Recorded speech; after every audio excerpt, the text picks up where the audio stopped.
Welcome to another episode of Bodybuilding Bake Off. Genuinely feel like I'm a roided up version of Jamie Oliver. Going to do a full day of eating. I've never actually done one of these before. So we're going to run you through every single meal that I eat, why we eat it. There's a purpose behind every single food source that we eat. And just give you a good insight to obviously how I'm eating about 12 weeks out. So we're going to start off with, this is actually not protein, it's oats. I'm going to start off with 125 gram of oats. So again, everything that we eat is going to be weighed out. Make sure that's in grams. I like to put this in a tub just because it's a lot easier to measure out. If you're using a tub or a bag, a box or a bag, you're going to get it fucking everywhere. I'll probably get this everywhere anyway.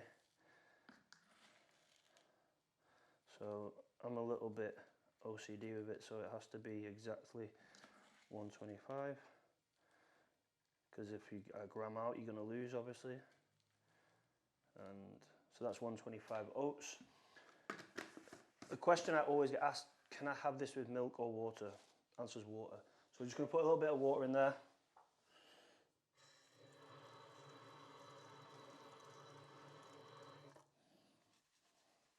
And then shove this in the microwave, if we can get.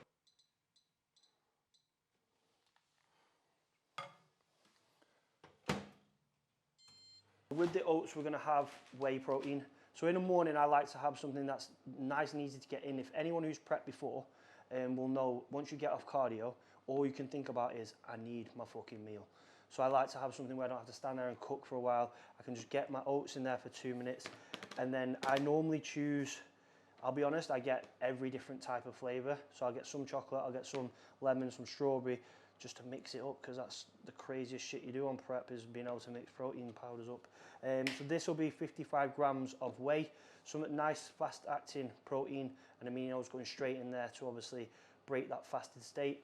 And then we'll use 50 grams of berries. These are a lifesaver on prep. For 80 grams, there's only 3 grams of carbohydrates. So 50 grams is literally about 2 grams of carbs, but they make everything taste great. So just adds a little bit of flavor. Then it also cools the oats down so you can eat them a little bit quicker. Again, this is probably the most important meal of the day. So if you ever make this wrong, people will tell you, if this fucks up, you will remake it until it's right. Because at this point, you're starving and you literally, this is everything. So yeah, this has worked out perfectly because I'm a fucking master at it. Then we'll just add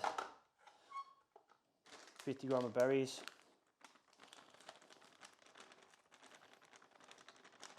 If we can. That'll do. Voila. Meal number 1, done. The only thing that I will add as well is pink Himalayan salt. So this is great. I try to add a gram of this, or if you've got this, just add 4 grinds to every single meal. So I'll have that 6 meals over the day. So you need around 6 grams of sodium with this. Chicken and rice, bro.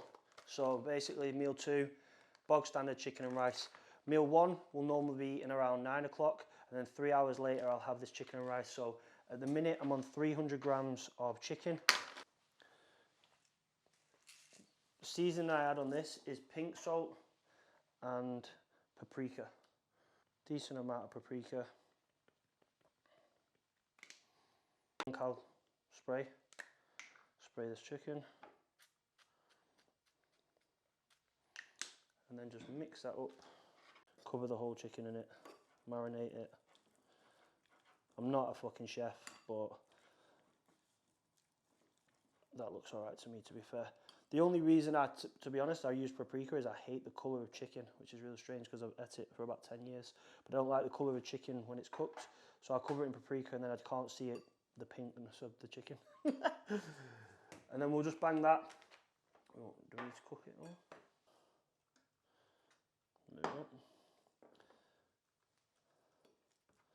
And then we'll just wait for that to cook. As for the carb source, again, I use jasmine rice. I just find the texture of jasmine rice is a lot better. Like, it's like sticky rice. I find if you're going to eat your meals cold, sometimes a lot of people have to eat them cold. This is a lot nicer cold than basmati rice because basmati rice is dry and hard as shit. So just 2 minutes in the microwave. For some reason people think they can't eat microwavable rice on prep. It's just rice, it's the same. So that's the meal 2, which is perfect. So as I'm waiting for that to cook up, I'll show you what I have pre-workout. So pre-workout meal, what I try to do is have something again that's going to be light on my stomach, which this is really just rice but made into a porridge. You'll find this in the gluten-free aisle. Really easy, digestible carb source. Really easy if you're on the go as well and you want to eat cold. And we just mix that with water, exactly like you would oats. So it's basically oats made out of rice. Just bang this again in the microwave.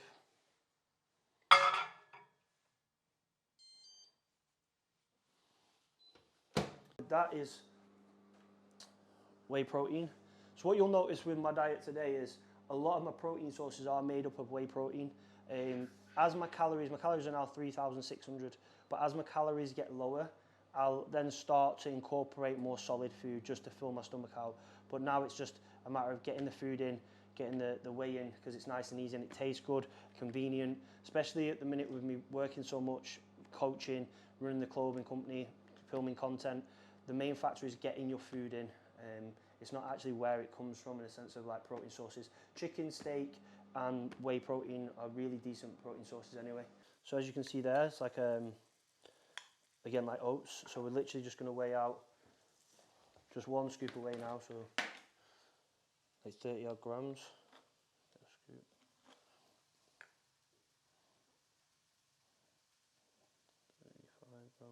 Yeah, so 35 grams away. So intra, which is going to be during training. So we've just done my pre-workout meal. This will be intra shake, which has got 50 gram of carbohydrates in. On to post-workout, where everybody gets a lot of stick for having cereals. For what reason we have cereals is we're looking at something that's going to be palatable, because if you've trained hard enough, you're not going to be starving. You're not going to feel like eating a big meal. So what I tend to do is I'll have something like a low-fat cereal. So in this, we're looking at 100 grams, has got 1 gram of fat. Yeah, but it's got 87 gram of carbs. These are the cheap version just because I eat that many of them. It's got a decent amount of sugar, which we want to obviously replenish glycogen. So we've got a decent level of sugar. People always say to me, why are you having sugar post-workout? This is practically sugar. So we want fast-acting carbs and a decent amount of carbs. So like I say, for 100 gram, we've got 1 gram of fat, 87 gram of carbs, 22 grams of sugar. Minutes later, I'll have another 250 grams of chicken. I'm not showing you how to cook chicken again because you've already seen it, but that'll be my post-workout meal, and that'll pretty much stay a staple until we get to a point where carbohydrates are coming lower, and I'll start to then make different choices with the carbohydrates, same with like white potato, something that's going to be a little bit more filling. But now carbohydrates are high, 100 grams of carbs after training. I can afford to have these the cereal, which something is nice and I enjoy eating, and it's just easy to get in post-workout. What I like to do is obviously check if the chicken's cooked, which it is, and then I'll chop it into really small pieces, you know, biting into chicken. So weird about it. I'll be honest, you could even have flavoured rice. A lot of times in the off season, what I'll do is to flavour the meal, I'll have flavoured rice. There's not much difference in them. A lot of people think there is, but unless you get like the egg fried rice, which is just stupid, just get something like a tomato or even a Mexican rice. And that is the meal there. Voila. What's I might say about tomato sauce? Bet he hasn't, has he? What you can add to this is 50% reduced sauce, like tomato ketchup, or Frank's Red Hot sauce is a really good one. Even down to the lighter than light mayo you can add in. Again, if you just factor that into your calories, off the top of my head, I think it's about 2 grams of carbs for every 15 grams of sauce. So realistically, if you factored that in, you'd be perfectly fine having that, as long as it stays a staple. I like to measure it because over time, what will happen is the hungrier you get, you'll add more and more fucking sauce. So you end up making it like ridiculous amounts of sauce on it. So just measure it out, keep it standard, but that's perfect. So for the last meal of the day, I'll have steak. You can either use normal steak like sirloin or fillet steak, or what I get a lot of the guys do down just to cost is 5% mincemeat. So I'll have 300 grams of this. Just put that on there.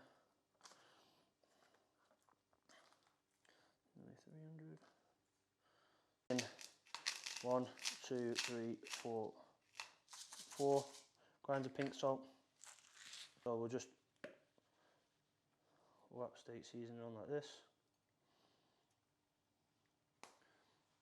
And the best way I've found to cook this is then just mix that in, nice and easy. And then I make them into burgers, so I literally grab a handful of the mince, pack it all together, and then just give it a good old slap. And then just form it into it like your balls are slapping against. So that's one burger, and then again just same again. Some 1 cal into the pan. We're having rice again. So as you can see, a lot of my food sources are rice based, just because I know it digests as well with me. And also when I've worked with hundreds and hundreds of people, it normally always digests well with other people as well. So it's another packet of rice with that meal, the microwave, and that'll be pretty much it for the day. And then normally what I'll have is probably just one diet like drink at night, just as something to put this last meal down, just to end the day with something that's nice. As you can see, I have about 10 monsters a day. You see meal 1, oats, whey, raspberries. This is about 9 o'clock. Meal 2, chicken and rice at 12 o'clock. And then pre-workout will be rice porridge, so rice flakes and whey again at 3 o'clock. Will be around 6 or 7 o'clock. And then my last meal, which is steak and rice, will be at 9 o'clock. And that's my day done. So currently at 12 weeks out, we're on around 3,600 calories, 500 grams of carbs, 300 grams of protein, 50 grams of fat. I feel like the protein and fats will probably stay the same now, and then the carbohydrates will just come down. On a rest day, only thing that's really different is no intra and then no post-workout, and I just have the whey on its own instead of having the Frosties or like Rice Krispies or Cocoa Pops, whatever really you fancy. But realistically, that's a full day of eating at 12 weeks out. So as I'm eating this meal, it's just occurred to me that I don't have any vegetables, and I know somebody is going to ask me, why do you not have any veg? I have greens powder in the morning, so that gives me around 5 grams of fibre and everything I need from veg, and then I have 5 grams of fibre in greens powder again before bed. The reason I don't have veg at the minute is just because it bulks out my meals a little bit too much. Trying to keep my waist small, trying to keep my digestion well. As I get further into prep and my calories come down, I will definitely be adding veg, because obviously then it'll fill out my meals, bulk them out a little bit. So that's a good thing to think of. Off season, you're probably going to be looking at having greens powders, so you're not filling out your meals too much because the volume of food will be too high. And then as you get further into a prep phase, then start to phase in obviously green veg like green beans, broccoli, asparagus, all them sort of vegetables that are going to obviously pack out your meals a little bit more. But that's why I don't have veg. We'll probably do another video to obviously show you the lower calorie end and how I change my diet as we start to get lower. But hope you've enjoyed this video. Press like, subscribe, leave a comment on how shit my cooking is. It's all good. Share it, post it. If you've got any questions on anything, send me a DM. Thanks for watching, guys. Really appreciate it. Now I'm going to probably eat all this.